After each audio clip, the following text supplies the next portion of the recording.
Welcome to the MicroGenDX Mic'd Up podcast. Discover how cutting-edge next-generation sequencing technology is revolutionizing medical diagnosis, empowering healthcare professionals with rapid and accurate identification of microbes. Our experts take you through the science behind microbiome testing so that you can make better decisions when it comes to patient care. Plus, hear stories from patients firsthand about their journey toward better health. Let's get started. Welcome to another edition of MicroGenDX Mic'd Up podcast. I'm your host, Jeff Turner, and I'm joined by our special guest, Dr. Drue Orwig.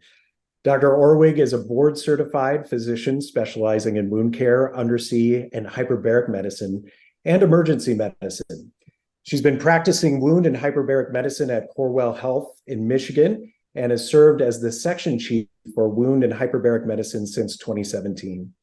She serves as the alternate counselor for the Undersea and Hyperbaric Medicine chapter of the American College of Emergency Physicians and sits on the education committee for the Undersea and Hyperbaric Medicine Society. Dr. Orwig has incorporated the MicroGenDX next-gen DNA sequencing testing into her diagnostic algorithm at Corewell's Wound Care and Limb Preservation Center for several years. Dr. Orwig, thank you for joining the program today. Hey, Jeff, I am absolutely excited to be here. Thanks for having me. Before we begin, just tell us a little bit about your practice and the types of wounds that you see from day to day. Yeah, so we have two major wound care centers at our healthcare system, and we typically get referral, kind of a myriad of things, but I would say the bulk of it, diabetic foot ulcers, venous leg ulcers, post-op surgical dehiscence or infections. We do a lot with radiation injuries, and, kind of a whole host of other things. Get a lot of tertiary referrals from other centers where they haven't been able to solve the wound problem. And so, yeah, a good mix of everything. And I'm sure by the time the patients get to your practice, they've had their wound for a long time, sometimes even years. And certainly a lot of research has been done over the years regarding management of bioburden and specifically biofilm and its significance in delaying wound healing. Can you describe some characteristics of biofilm and why it's so important to understand the microbiome and or the biofilm community of microbes in a chronic wound? Yeah, I really got interested in this when I had these patients that would, all of your usual wound care products just didn't do the trick, and what are you missing? And then I just really got into understanding biofilms a little bit more and what we're missing. And so I think it's really, we know now from research and through the consensus guidelines that up to 80% of wounds, chronic wounds, have a level of biofilm. And before MicroGen testing came out, we just didn't have the means to know which bacteria or fungi or what have you is in that wound. We just would throw an antiseptic on it and hope for the best. And you can tell from anecdotal evidence that just isn't enough a lot of the time. And so I really just started to research it and understand it a little bit more. I try to follow with the latest consensus guidelines, which recommends early DNA testing for wounds with, for chronic wounds for an underlying biofilm. And I think it's just really important to address that early on. How did you first hear about MicroGenDX and what about it interested you in trying it out in your own practice? Yeah, so I actually, at our healthcare system, we actually had this innovation team, which looks for cutting edge technology in various specialties. And so I had one of those team members reach out to me. They had seen MicroGen at a conference and said, "Hey, what do you think about this product? Would you want to check it out?" And so I was, absolutely, let's do it. And so we were lucky enough to do a trial. And we were able to, we took our toughest patients, those that had been open for years, failed everything. And we're like, okay, we're going to really test this product. And, we had great results. I think all of a sudden people were healing, their pain was getting better, the drainage was getting better. And you could just visually see that this was probably the answer that we had been, missing, is that we needed this kind of identification and then patient specific antibiotic topical therapy for it to be effective. So a lot of times when I'm speaking with different clinicians out in the field, I often get asked how next-gen sequencing is different than what they're currently using. So how would you describe the differences between next-gen sequencing and culture and also PCR testing? Because they're both molecular-based, looking at DNA. How does NGS and PCR differ?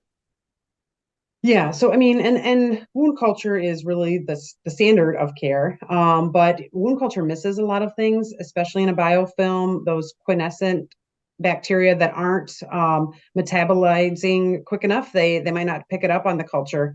Also, some things are hard to culture, acid-fast bacilli and anaerobes and things like fungi. Might take a month. And so, you're kind of a lot of times left with just a portion of the picture with a wound culture. Same with PCR. I mean, PCR is only looking for, what they, those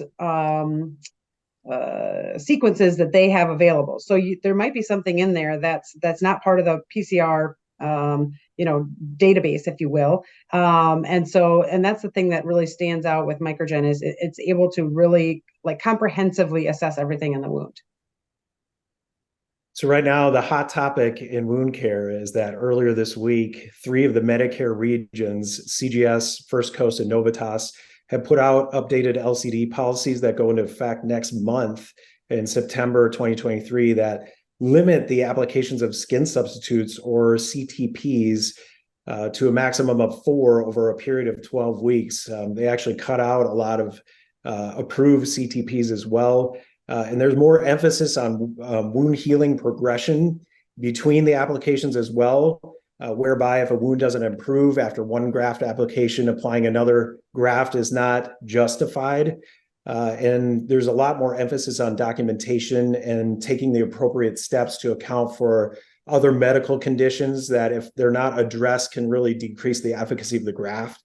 And that's going to be critical to justify these graft applications. And some of the reasons why the skin grafts will not be considered medically reasonable and necessary is if there's inadequate control of underlying conditions such as uncontrolled diabetes, active infection, active Charcot or arthropathy at the ulcer extremity, and active vasculitis. So how will these policy changes affect wound care clinical practice, and what is the role of MicroGenDX given these policy changes?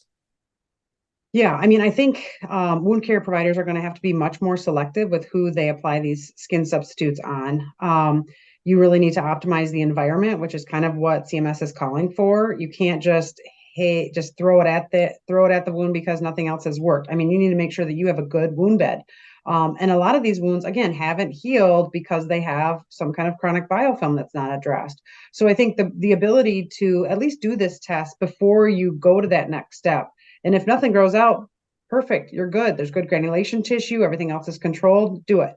But I think you're really going to have to just be very stringent about who you get these, who you do these skin subs on, because you just don't have a ton of options anymore. I mean, four applications in 3 months that's not much at all. You're really going to have to be very selective. Yeah, it's definitely caused quite a stir and a lot of discussion in the wound care industry right now. And given your level of experience with MicroGenDX in clinical practice over the years, would you mind sharing a case study where the MicroGenDX test led to an improved patient outcome? Yeah, for sure. And I want to add one more thing about MicroGen and what I know some practices will do, and I've done this and this works too. I've done MicroGen testing and then treated it accordingly, and then a month later do another test. Medicare will cover that every 30 days. And then if it's clear, then do a skin substitute. I have also those patients that have had just recurrent cellulitis and just kind of can't seem to get out of that cycle. I will use MicroGen until the wound is absolutely healed. You don't even, that's the thing about it, is you don't even have to get to a skin substitute. You can use this until the wound's closed. So keep that in mind as you're thinking about these really significant restrictions on the skin substitutes, as you can use this until it's closed. That's a great point. How often have you had an instance where the microbiome has changed? So you've treated the patient with an antibiotic that kind of take care of the dominant pathogens that have come back on the microgen test. And then you sort of retested later to see if that microbiome has changed. Yeah, I mean, that does happen. I'd say about maybe 30-40% of the time. And early on, when I was first learning and understanding the microgen testing, I kind of would be like, oh, it's not working. But no, it's that the whole structure of the microbe has changed. Microbiology has changed. And so I just retest and start them in a new regimen. And that seems to be enough to kind of kick it back into healing again. So yeah, that was definitely a lesson learned for me. Yeah, that's a great point. Yeah, so let me go through this case. And certainly not all of these are as significant, as this one, but this is a really good case just to kind of justify how good this product is. So this lady came to me. She had already had she's 89-year-old female. She had already had her wounds for 4 years before I had seen her, and they were bilateral, nearly circumferential on her calves. She was in horrible pain, and she at that time, it was presumed pyoderma, so she had been on steroids, multiple different wound products before she got to me. She had been on Dakin's, Vosh, several silver products, various compressions, even a topical covered antibiotic. I think gentamicin she was on for a while. Just continued to worsen, terrible pain. And her daughter was her primary caregiver, and she would spend time living here in Michigan, and then spend a few months of the year down in South Carolina. So we would only be able to work with her for brief months, couple months at a time. So we, standard, guideline therapy. We did biopsies that just unfortunately showed just stasis changes, which weren't that helpful. She got wound cultures with acid fast bacilli and fungal cultures, which didn't show anything except for a cluster of gram-positive cocci. Before she had came to us, she was treated by a dermatologist who had been keeping her on doxycycline for a couple of months, twice a day, to help with inflammation, but it didn't really seem to help. Her reflex testing at the vein center was negative, and although she was too painful for an ABI, her duplex did have some occlusions, but in talking with the vascular surgeons, they felt given the locations of the wound, that she'd had adequate flow to heal. So these are some pictures of kind of when I took over for her. So in August of 21, that's kind of how her legs looked. And then, September continued to decline in appearance, significant pain. And you can tell by October, just a thick layer of slough everywhere. A lot of erythema around the wound. They drained like crazy. And these are all, like, in my mind, red flags for a biofilm.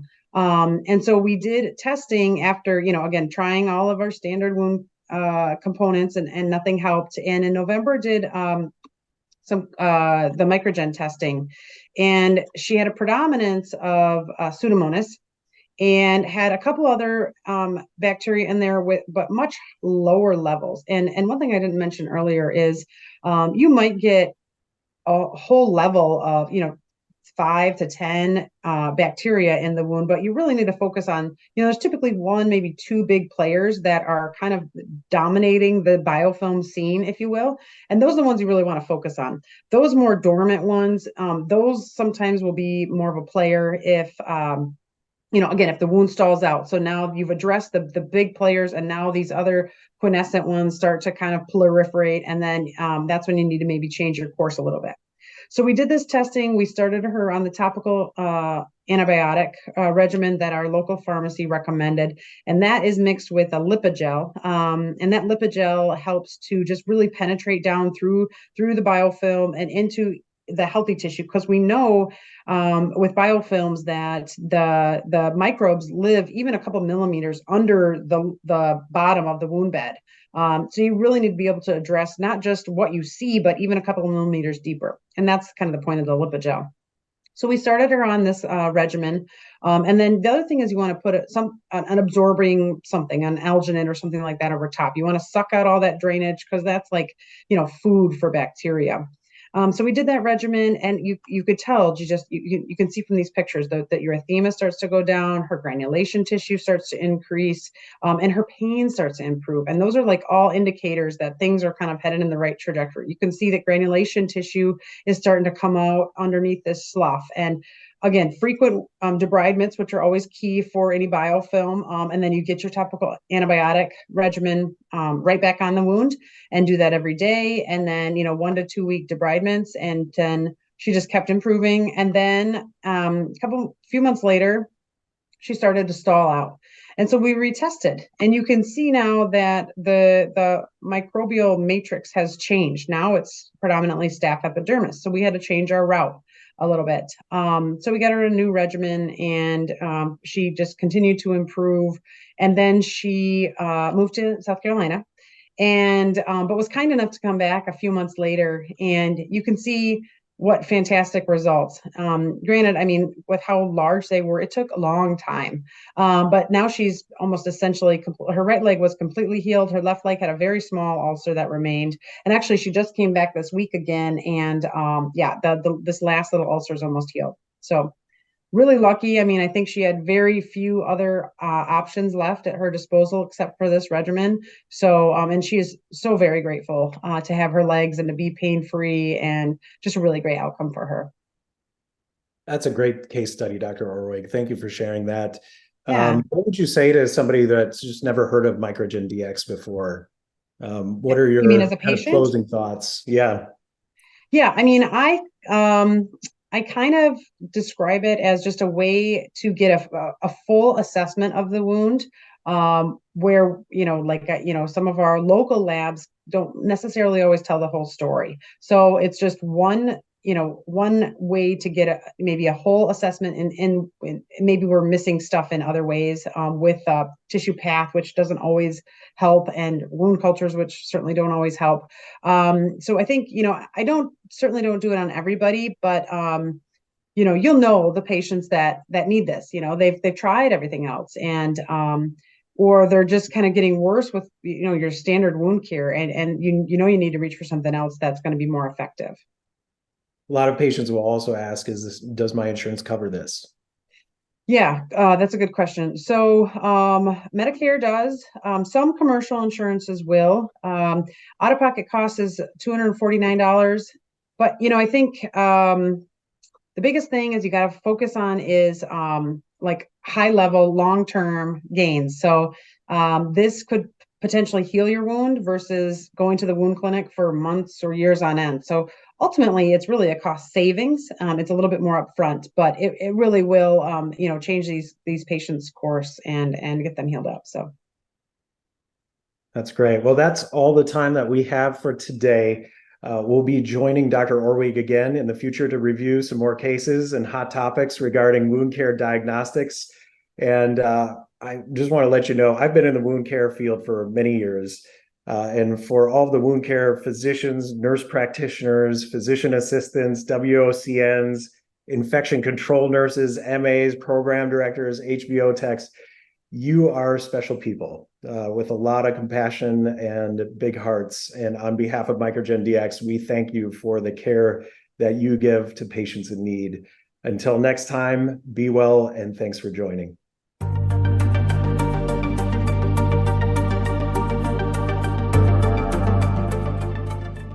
Thank you for tuning in to MicroGenDX Mic'd Up. We hope that you found our broadcast informative and helpful.